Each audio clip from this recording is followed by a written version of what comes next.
Hello, everybody, and welcome to another episode of Poddywood, the uneducated show where one educated person and an uneducated person try and educate each other while being at the same time both uneducated and a little bit fat.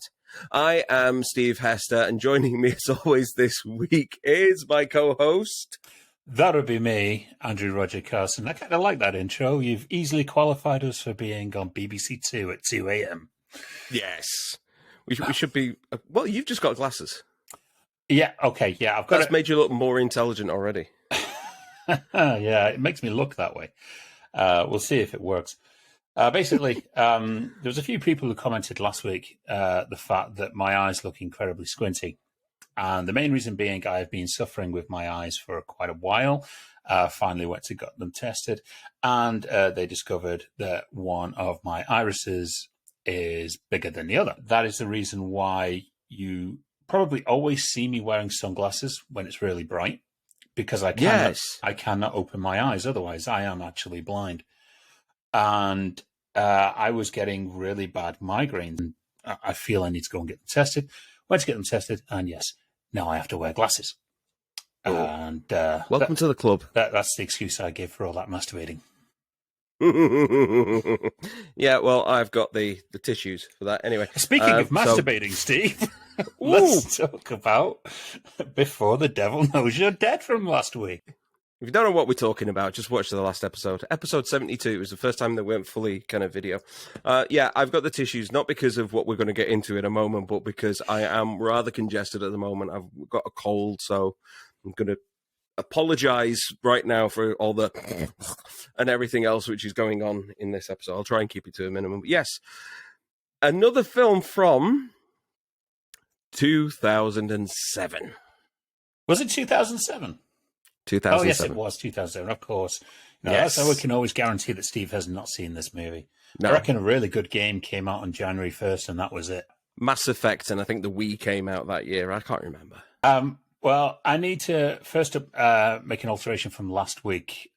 I was half asleep when we did the podcast, and I referred to this movie as a John Dahl movie. It's not a John Dahl movie. It's a Sidney Lumet movie.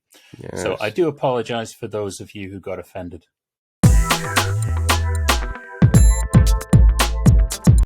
Director of one of my favorite films, and it's got to be one of yours, 12 Angry Men. Of course. Absolute masterpiece. And yeah, I love that film to absolute pieces. This one it's an absolute wrencher on a number of levels. Let's get into the basics of this. You've got two brothers. You've got Andy, played by the late and very great Philip Seymour Hoffman. Brilliant. A man who could command the screen by basically mumbling without closing his mouth. Yes. He could do that. He's magic. Your eyes are drawn to him. He was the Brando of this generation. I would happily say he's the Brando of this generation. Absolutely, without question. Incredible actor. Sad loss to the profession. And then you've got his younger brother, Hank, played by Ethan Hawke. And both of them end up in money troubles. Andy basically comes up with this plan of robbing their parents' jewelry store, taking the loot, selling it off, and at the same time, their parents can then claim back on the insurance. Now, their parents aren't in on this.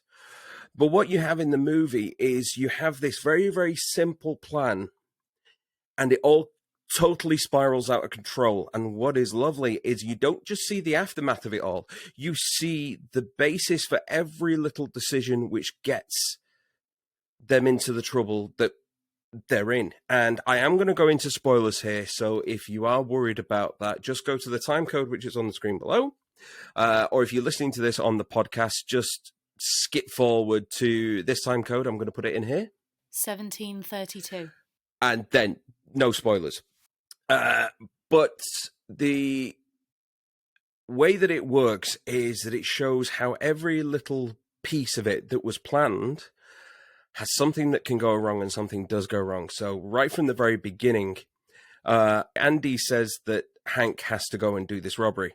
Andy gets someone else involved in the robbery. This guy then shoots his mum, but his mum wasn't even supposed to be working that day. She was supposed to be off, but the person who was supposed to be working couldn't come in.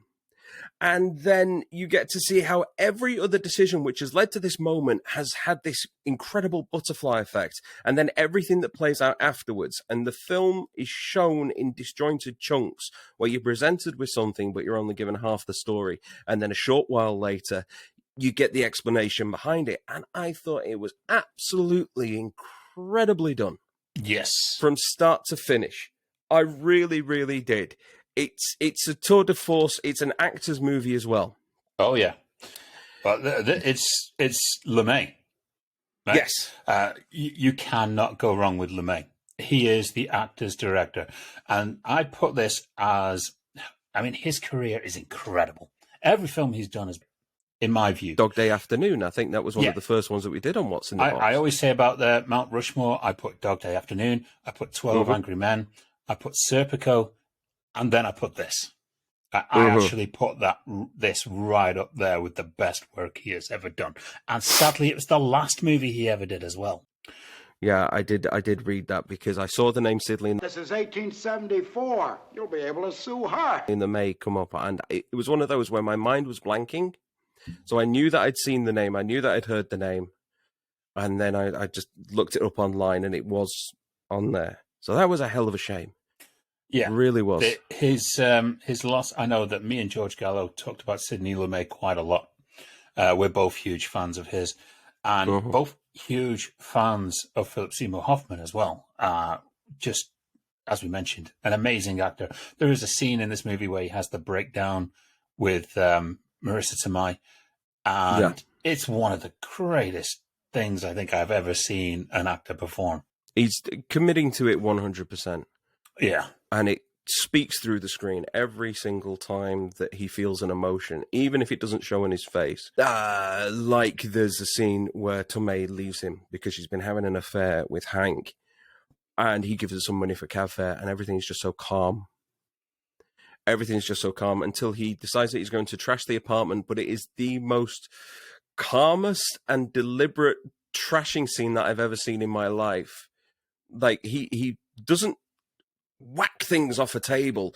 He just gently kind of shoves them off with his hand until they fall to the floor. Yes. He does this to most of the apartment. And you know he's internalizing it all, but his face doesn't say anything.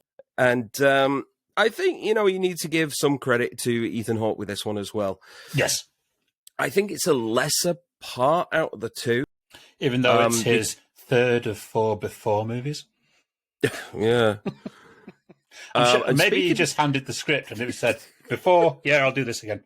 Oh, wait a minute. What's this? Yeah. Wait. No, where's Richard Linklater? I've signed the contract. No. So suddenly Julie's been recast. What's going on? I think Hank hasn't really got an awful lot to do apart from just whine and dwell on what's happened. Yes. And he does a very, very good job of it. The scenes between him and Philip Seymour Hoffman is just he's on fire throughout the whole thing. Yes. And speaking of someone who is hot, Marissa Tomei, or Tomei, as you said last week. I say Tomei, you say Tomei. Let's call the whole thing off. She is in one of her pre-Aunt May roles, and pretty much nude throughout the entire first act of this movie. It's quite a way to open a movie. Yeah. Put it that way. I mean, like I said, I like Philip Seymour Hoffman. I don't want to see his bare naked ass having sex with Marissa Tomei. Yes. Yeah. Funnily enough, I listened to the audio commentary that Sidney Lumet did for this movie, and the story behind that was great because this was Philip Seymour Hoffman's first nude role, first sex scene ever in a movie. Mm-hmm. And apparently he had so many inhibitions about it. He was really shy. And apparently as we're setting up, Marissa Tomei just is naked, gets on all fours on the bed, sticks her butt out, slaps it and says, "Come on, Philly, let's go." And apparently he was burst out laughing and all of his hesitations were done there. He was like, fine, we're in the zone. Let's just, have fun. I love the fact that there's two Aunt Mays in this. I had that. I was wondering if you would pick up on that. Yep. Only one of them is naked in the movie, though. Rosemary Harris manages to keep him in. Yeah, I mean, how old was Rosemary Harris when they made this? Because this was about. Oh, this would have been This- around about the time that Spider-Man 3 came out. Yeah, it'd been the same year as Spider-Man 3. So I think Spider-Man 3 came out first that year, if I remember right. But yes, there are two amazing. Yeah, playing mother and daughter-in-law. Yeah. Bit of a shout needs to go out to Albert Finney as well. Yes. Who, I don't know, I think at this point he was very old, and he felt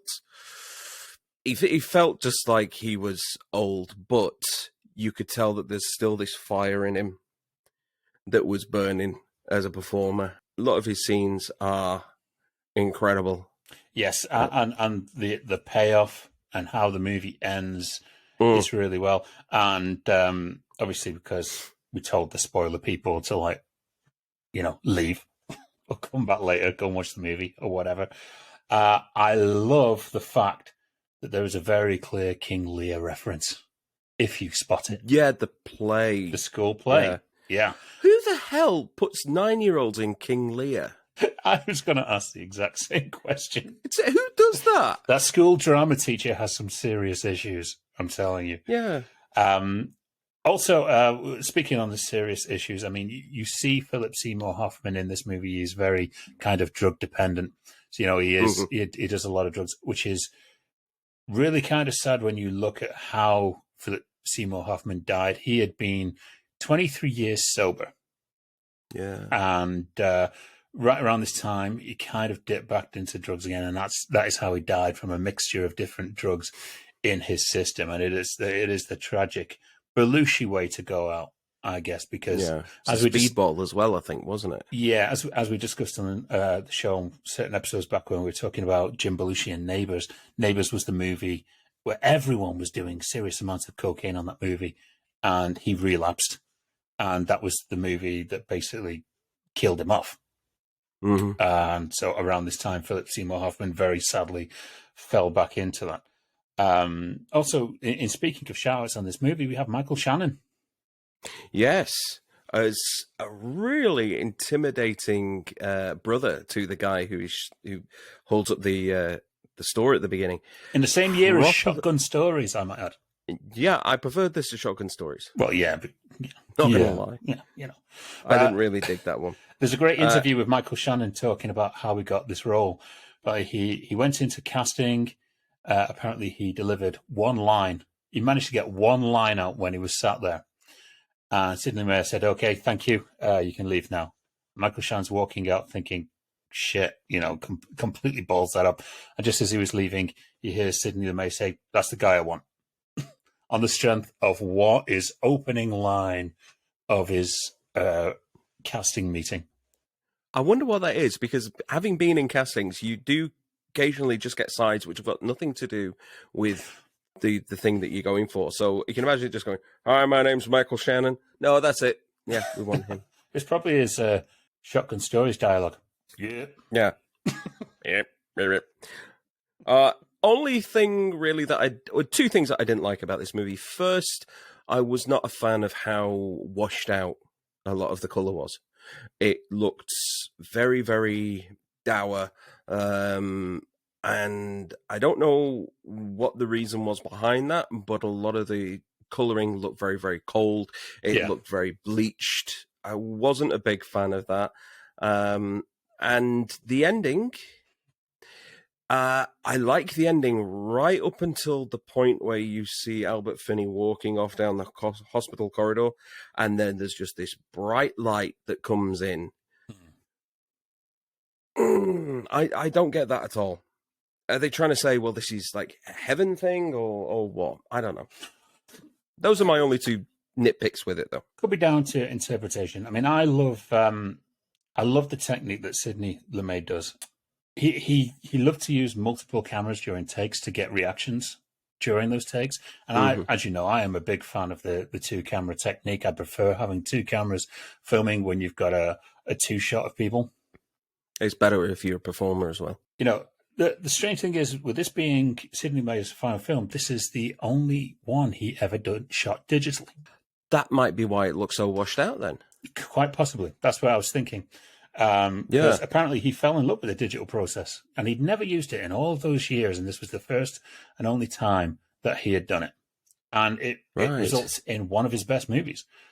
So I think if there is a lot of pure filmmakers, like what with Bunny Rabbit is, try and stay away from the digital format.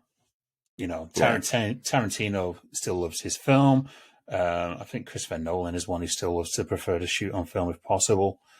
But to have a true artist like Sidney May adopt that and actually prefer it, it goes to show some ways that can really work out. I will also mention about Marissa Tomei's naked scenes with Ethan Hawke, because obviously she's diddling both brothers.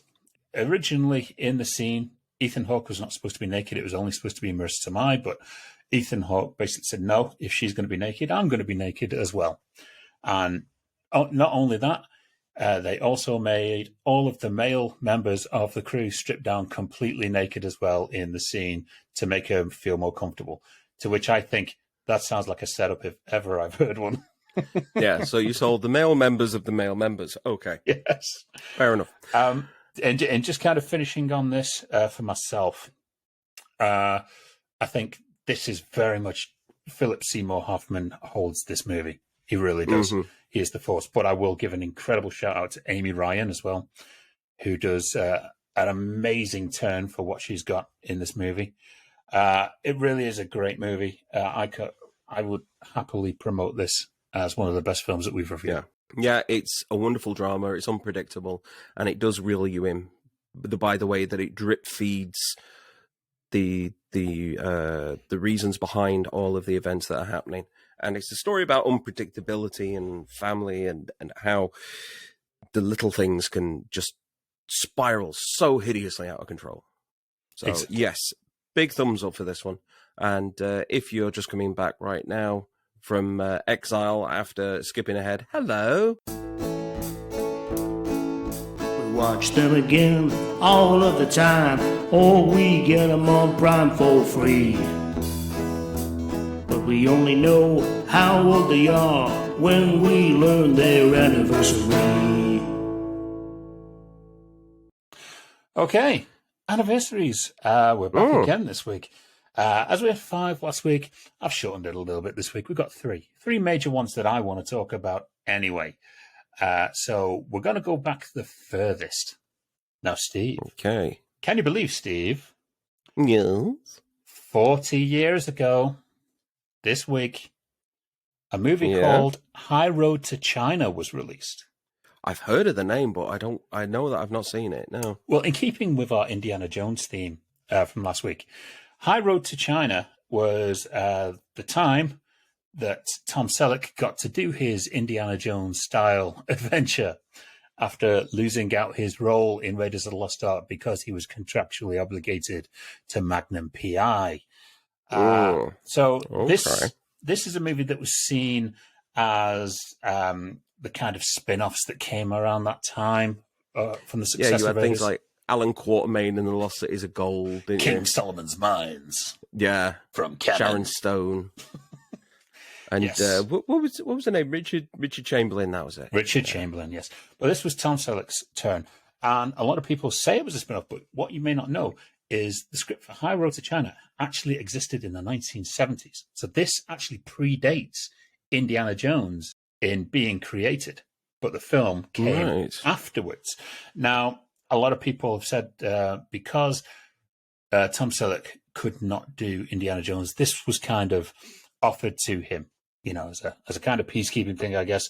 It was his first ever lead role. He'd appeared in a whole bunch of movies like Coma, directed by Michael Crichton. Yes, that's Michael Crichton. That's my really crappy trailer voice man. They don't even do trailer voice man anymore. No, they don't. We're missing him. And I can see why Tom Selleck was such a leading man, because he had that very Clark Gable quality to him. And a massive moustache. And the biggest moustache in Hollywood. Mm-hmm. Yeah, and he still rocks that moustache now on Blue Buds. Oh, yeah. Yeah, I was going to say, he's still working. It's still there. He's one of these people. who looked so weird without a mustache. Like my dad, throughout my entire life, up until I'd say about 2003 or so, had a mustache. And as soon as he shaved it off, he just looked so weird. I mean, I keep this beard mainly because it hides a multitude of chins. But yeah. See, we all joke about those movies where they're wearing the really fake mustache, but it's true. Mm-hmm. It does actually throw people off. It does. Yeah. This also starred Bess Armstrong, who did really, really well in this movie, considering she also did Jaws 3D the same year. Yeah. Yeah, that's a conversation for another day. That's coming up on anniversaries one day soon. The problem with High Road to China is Raiders of the Lost Ark was such a trendsetter for action and how these movies should do that this did feel incredibly old-fashioned. This felt like a throwback to those old Humphrey Bogart, Clark Gable adventure movies. You know, you had your plane chases in there, well, a whole bunch of plane chases in there with biplanes and stuff. And Tom Selleck really held himself as a leading man. Now, this was directed by a guy by the name of Brian G. Hutton.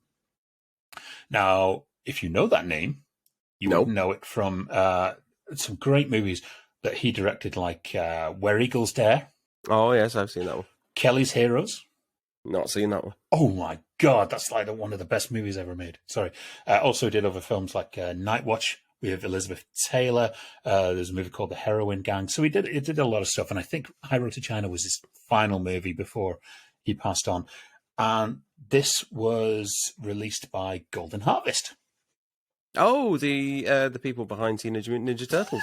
You're going to say that. Of course. It's the only thing I know them as. That's kind of They release Kung Fu movies and they release Teenage Mutant Ninja Turtles. That's it.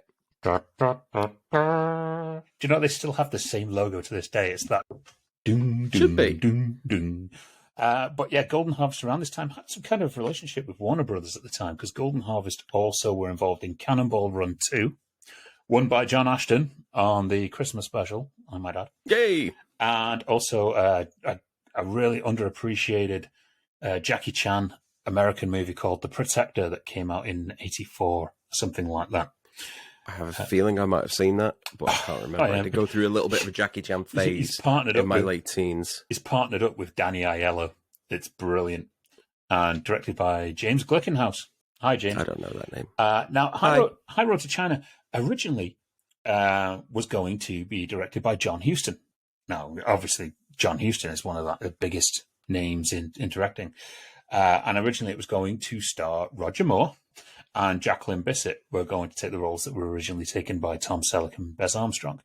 Also, Bo Derek. When Jacqueline Bisset dropped out, Bo Derek was apparently up for it, but then she refused to do it unless her husband was directing the movie and probably showcasing her naked like he did in every movie that he ever did. Yeah. It's like, geez, if you want to see your wife get boned on screen, dude, come on. You've done it how many times in Bolero? That's ridiculous. High Road to China, it's enjoyable. I mean, it wasn't a massive hit. I think it was something like the 27th highest grossing movie that year. No, well, that's not a huge.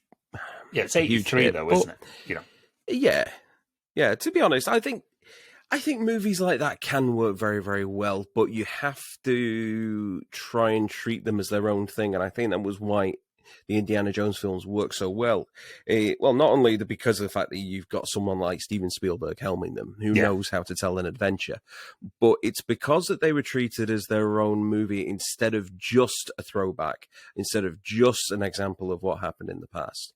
It took what happened in the past and made it just new enough for modern audiences to properly enjoy. Yes. That it worked. Same with George Lucas and Star Wars. He was able to take all those old serial adventures that he used to do, stuff like that, and take that and make it feel right for the zeitgeist at the time. So, yeah, I think that's what a lot of these other directors were missing. I think they were just trying to ape what had gone on before. It's the Hollywood machine. You know, they just churn out new versions of stuff. It's repurposing, movies. Every single movie has a link to an earlier movie. Such as the movie that was released 30 years ago this week. Ooh. Now, I have a feeling you have seen this. Okay. Because 30 years ago this week, Teenage Mutant Ninja Turtles 3 was released. I went to the cinema to see this. I did too. That's shocking. Turtles in Time. No, it was not called Turtles in Time. That was the SNES game. I believe. It was a fantastic game as well. It was a fantastic game. But some VHS or DVD copies came out with Turtles in Time as a subheading. And it was never called that. It was Teenage Mutant Ninja Turtles 3. Now, Teenage Mutant Ninja Turtles 3 was directed by Stuart Gillard. Now, Stuart Gillard, I think this was maybe one of his only feature roles. He'd done a lot of TV shows like Road to Avonlea, All Souls, did a couple of episodes of the Outer Limits reboot that came out in the 1990s as well. As far as I know, this was his major foray into a movie. Now, that makes actually a lot of sense because I do remember seeing the sets and everything being used in another live-action Teenage Mutant Ninja Turtles TV series that came out. Oh, The Next Mutation. Yeah, that's it. It was awful. That was supposed to be the fourth Ninja Turtles movie, but this movie underperformed because Turtles was on the downswing around that time. Yeah, I mean, I like some of the ideas. I've always liked the fish out of water story when you go back in time and someone trying to deal with what happens in the past. Yeah, with a modern mindset. I've always loved that sort of thing. But what you have is the animatronics have completely devolved from the brilliant Jim Henson stuff of the first two. Yes, because they horrible. They went with a different. This was the first time that Jim Henson was the Jim Henson Workshop, because he had passed on by this point, were not involved with the Teenage Mutant Ninja Turtles franchise. But you did get Corey Feldman back voicing Donatello. Yes, he did. And there's a great story behind that I found out from my research this week. So apparently the filmmakers felt really bad that Corey did not come back for Teenage Mutant Ninja 2, The Secret of the Ooze. So he was voicing Donatello in the original and groundbreaking and absolutely brilliant Teenage Mutant Ninja Turtles movie. Right, no matter what anyone says, that is a work of art, that movie, for an independent movie. They offered him to come back and do Teenage Mutant Ninja Turtles 3 for the same amount of money of what he was making in the first Ninja Turtles movie. And apparently he asked for more money than he was originally paid for part one. And then the filmmakers turned around and said, well, yeah, but you were in rehab. And then denied him that money. So he came I think back his to work career the same. was on the downswing because he was so huge in the 1980s. He'd gone everything from Goonies, Friday the 13th, Lost Boys. Just the list of his projects just went on and on and on. And then in the 90s, his star was sadly on the wane. So, as Rick James would say, cocaine's a wonderful drug. Now, this obviously was done by Golden Harvest in association with New Line Cinema. Harvest, once again, getting a mention on the show this week. But around this time, they had already considered, they've already kind of accepted that Teenage Mutant Ninja Turtles was on the downswing. They knew that the popularity was starting to wane.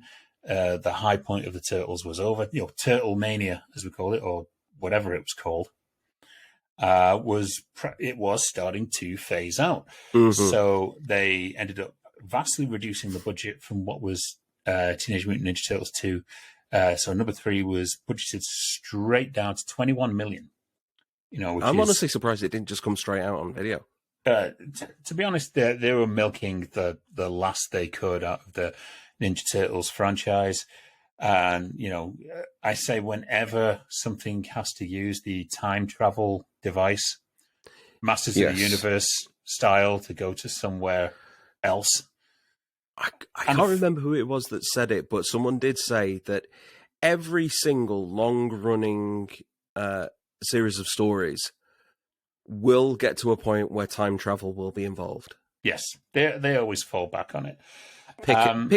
Pick something. X-Files. Bloody Game of Thrones did it with the whole Three-Eyed Raven thing. Yeah. It happens to everything.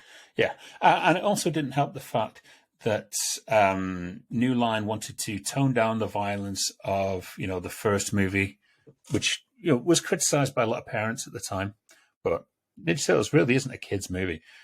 No. If you really look at it. It was 'cause- probably more so if you lived over this side of the pond than if you were in the US. So that's why in 2, they kind of phased their weapons down, and in 3, they phased them down even more. In the UK, we still had the nunchuck ban. So Yeah. Michelangelo just might as well have stood there with his hands on his hips like, what am I doing? Got nothing to do. Where's my grappling hook? And the telling sign for this, and I remember reading about it, this was not screened for critics, which is your typical lame duck movie move that the film is going to get absolutely assassinated. Yeah. But do you know the strange thing was? It was a hit. It really did make some money. Well, It I've got got to to be number honest, one. I preferred this one to the second one. Yeah, I honestly did. Go Ninja, go Ninja, go. Yeah. As I call it. You can keep Vanilla Ice and the Ninja Ramp. That's its proper name. And Tucker and Razor, so you didn't have to do Bebop and Rocksteady. No, they couldn't there was some problem with that. They couldn't get the rights for Bebop and Rocksteady, because the cartoon was using them, or something like that, and they weren't allowed to use them. Yeah, it was something incredibly stupid. And, don't you think the amazing thing is, we've now got another Ninja Turtles movie coming out this year. I just saw the trailer for it the other day. It looks hilarious. Seth Rogen is involved in it. It's got an amazing cast, including John Cena in there and a few others. And it looks hilarious. And it's done in that Spider-Man Into the Spider-Verse style animation. Yes. Now that you mention it, yeah, I have seen that. I have seen the trailer for Mutant that. Mayhem, I believe it's called. Yeah. And I saw the trailer and it was like, I'm going to love this. I'm loving it. And I loved the rise of the Teenage Mutant Ninja Turtles anime movie that came out last year, I think it was. I thought that was incredible as well. So I've still got a lot of love for the Turtles movies. I even love the Michael Bay produced ones, because There was the one which came out in about 2010, the animated one. 2007, yes. 2007, yeah. Yeah. That was wasn't pretty bad. good. At the end of the day, you don't really have... Teenage Mutant Ninja Turtles 2 is probably the worst of the Turtles movies, but you'll still enjoy it for what it is. Yeah, That was a film. aimed more for the kids. This one, Teenage Mutant Ninja Turtles 3, was aimed even more at kids. But, it's still enjoyable. And we still enjoy the Turtles, 4 decades later now? yeah. Since they first arrived in 87? And my kid loves them. Way different to the original comics now. Yeah. Way out there. But they are a franchise, I think, that will always be around. I think that is a major franchise that is always going to be satisfactory. Mm-hmm. But yes, so that's Teenage Mutant Ninja Turtles 30. Wow, that does make me feel old. Yes. One that made me So feel much old is our Go on, final what's one. the last here. one? 10 years ago, Steve, Mm-hmm. a movie called The Croods was released. Yet again, 2 this week. I've seen that one as well. You've seen that one? Oh, that's very good. Yes. The Croods, directed by the team of Kirk D'Amico and Chris Sanders. I hope I said D'Amico correctly. They have either gone on or prior to this been responsible for a lot of great family movies. Recently, there's been stuff like Vivo. There was Racing Stripes. They'd also written stuff like Lilo and Stitch, How to Train Your Dragon, Mulan for Disney, the animated version, live action version, even though they're both very good in my view. This was the make or break movie for DreamWorks, don't you know? I can understand that because I think everything beforehand with Shrek was starting to lose its luster. Things like Yes. Shark Tale and everything they were just, well, not really bombs because they would have made money, but critically they were getting a mauling. Well- Stuff like Shark Tale just wasn't good. I was in LA around the time of this. Okay, so around the time that this was released. And I remember hearing the stories about it. And the truth is, DreamWorks, prior to this, laid off around 350 employees. And that was due to the failure of a great movie called Rise of the Guardians that came out prior to this. That was It's like a Christmassy themed. that was Zack movie. Snyder, wasn't it? No, you're thinking of Legend of the Guardians. That's the the owl one. one. Yes. Yeah, which yeah. is good. Yeah, the I like- Rise of the Guardians. That's the like the Father Christmas, the Easter Bunny, Jack Frost. Wouldn't it turn out that the fact that maybe they were just confused about the two movies and think, I've already seen that one? You Yeah. never know. So basically, it came down to a point they'd laid all of these 350 employees off. And the word around the water cooler was that if the Croods failed, they were prepared to lay off even more to avoid going bankrupt. That's how bad things were for DreamWorks at the time. Now, the good thing about the Croods, it ended up being the 6th highest grossing film of that year. Mm. Right? It Okay. gave DreamWorks one of the best financial earnings in its company history. But I think it's an all right film. It's not a that's- classic. I think the No, sequel was better, to be honest. Oh, I don't. If given the choice between the two, I much prefer the first one. Oh. But you know, Tomato, it's an all tomato. right film. It is what it is. Who played the girl in it? Was it Emma Stone? Yes, it was Emma Stone. Yes, thought so. Emma Stone, Ryan Reynolds, Nicolas Nicolas Cage. Cage, being his most Nicolas Cage. Nicolas Cage.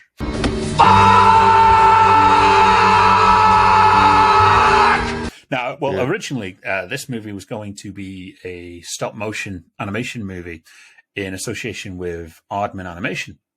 And it was originally going to be called Crude Awakening, which I thought was pretty cool. That's better. That is That's better. better. That is Yeah. better. Apparently, there was a bit of a to-do. Aardman ceased their working relationship with DreamWorks, and this project stayed with DreamWorks as it Okay. was. And it kept getting pushed back. So The Croods was a project that kept getting pushed back for other projects like How I Trained Your Dragon and stuff like that, and Rise of the Guardians. They thought it was probably more commercially, acceptable than The Croods was. And it turned out completely wrong. They probably could have earned that Croods money way ahead. So Yeah. realistically, all of those employees got laid off because somebody thought, well, this film's going to be better than that film. And that's the studio system for you. There is... Oh, for some reason, all I'm thinking of right now is the fact that the second one was Cloris Leachman's last film. Yes. Yeah, it was. Yeah. So it was the second one. Wow. Yeah, played Granny. I had forgotten about that. Well, I mean, I think it's beautifully animated. I'll give it that. You know, there are some laughs in there. It's a great film you can watch with your kids.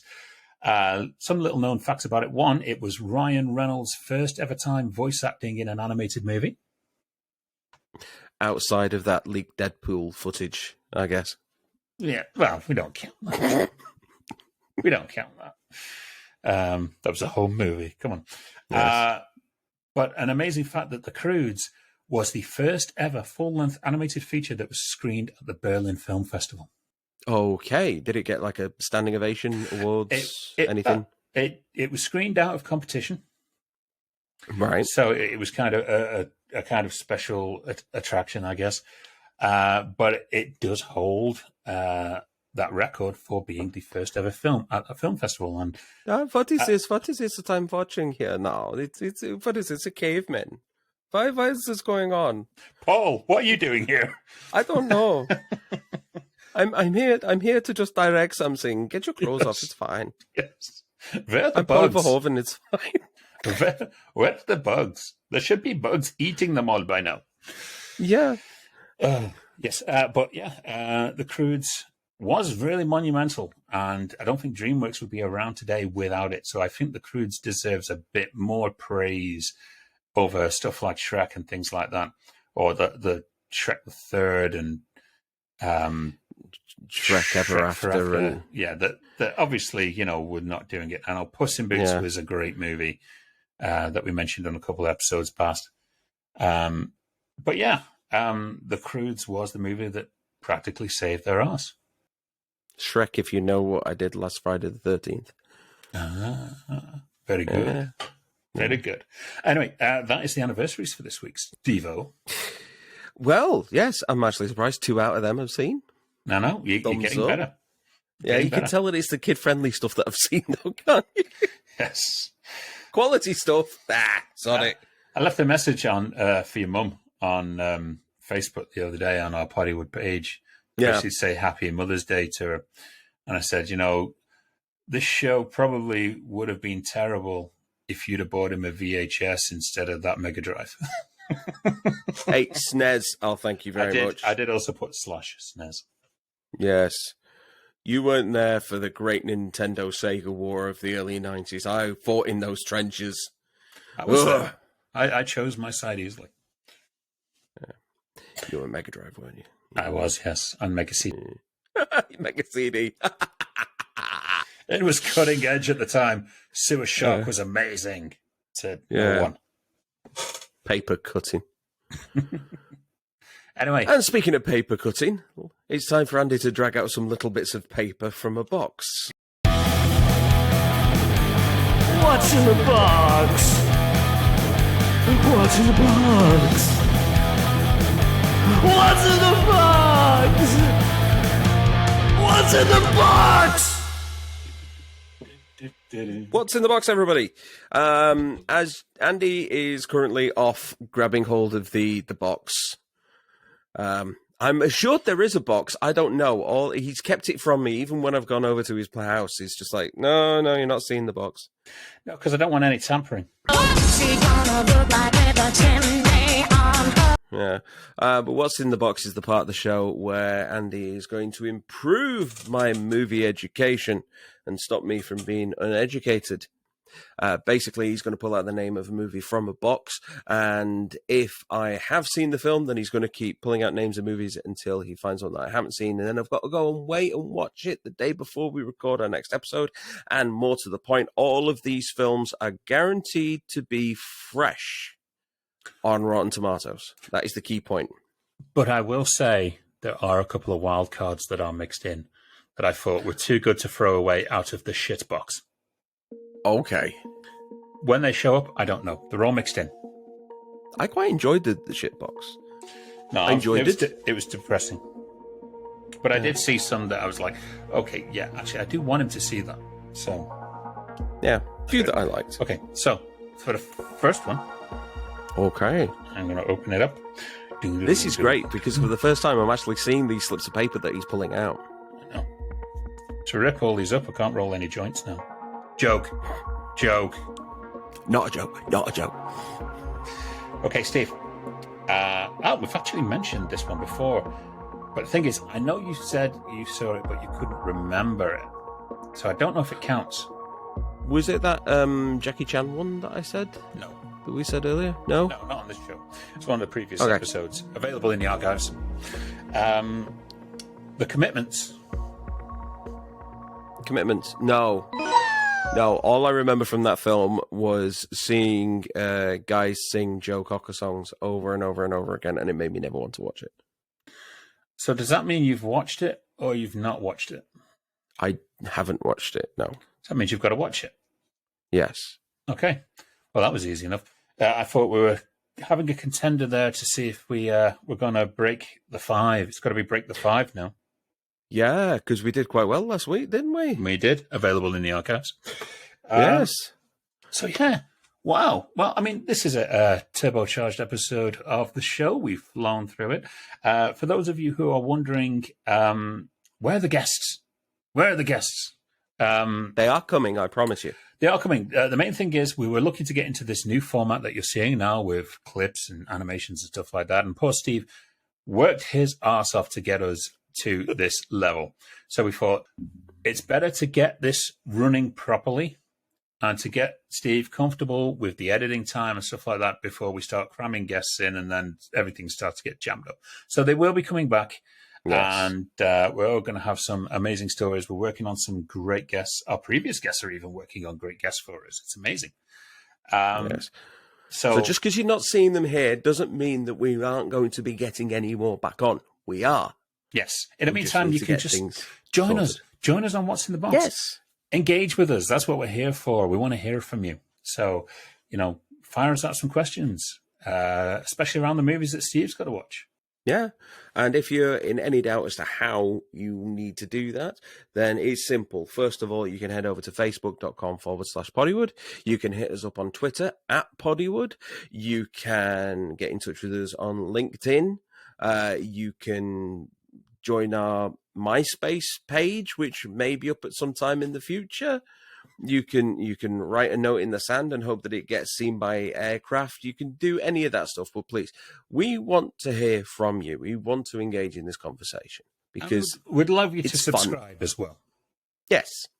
And also, we need to mention here, Steve, just before we sign off, for those of you that do sign up to our Patreon, you will have early access to audio versions of these episodes, maybe a couple of days, a day, whatever, before the video version of the show comes out. Yeah. That's what you get for your money. Yeah, so if you want to listen to what we're pumping out just that little bit earlier than everybody else, then you can head over to our Patreon page. All the links and descriptions are all below somewhere.